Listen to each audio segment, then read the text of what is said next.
لیکن اس موقع پر مرحوم نے ایک اور بہت بڑا تاریخ ساز کارنامہ انجام دیا.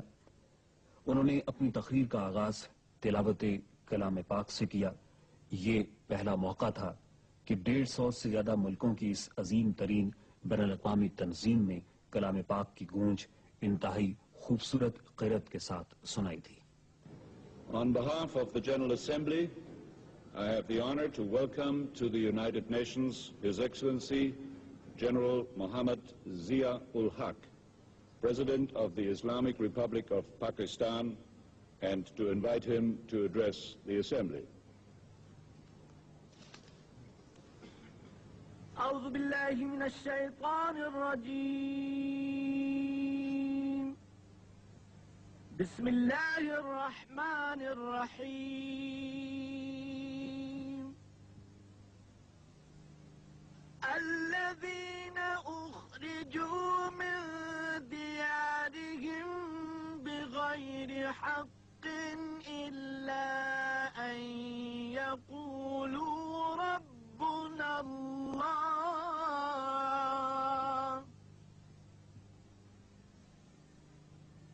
ولولا دفع الله الناس بعضهم ببعض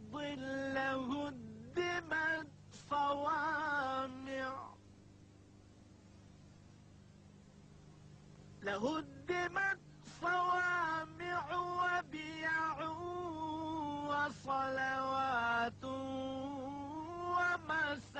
ومساجد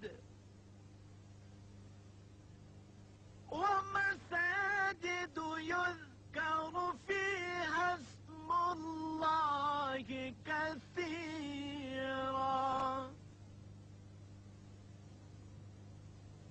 ولينصرن الله من ينصره إن الله لقوي عزيز.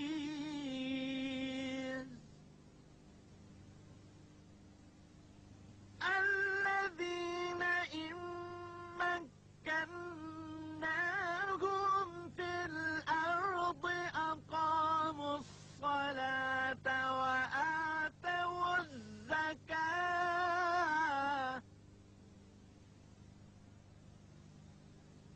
وأمروا بالمعروف ونهوا عن المنكر ولله عاقبة الأمور.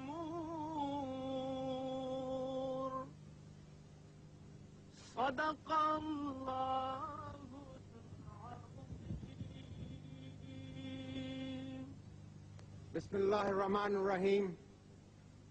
الحمد لله رب العالمين والصلاة والسلام على خاتم النبيين.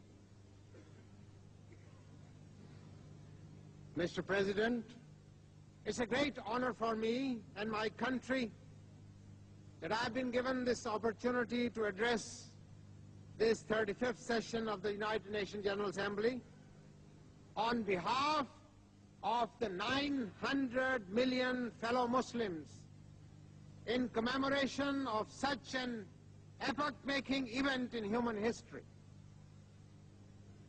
I do so with deep humility in response to the mandate conferred upon me by the 11th Islamic Conference of Foreign Ministers which Pakistan was privileged to host last May.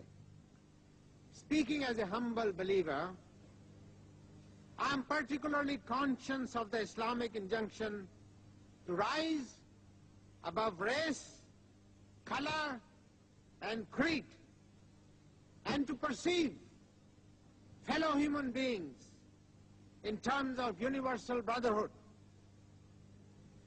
Islam, by its very definition, is a religion of peace and submission to the divine will.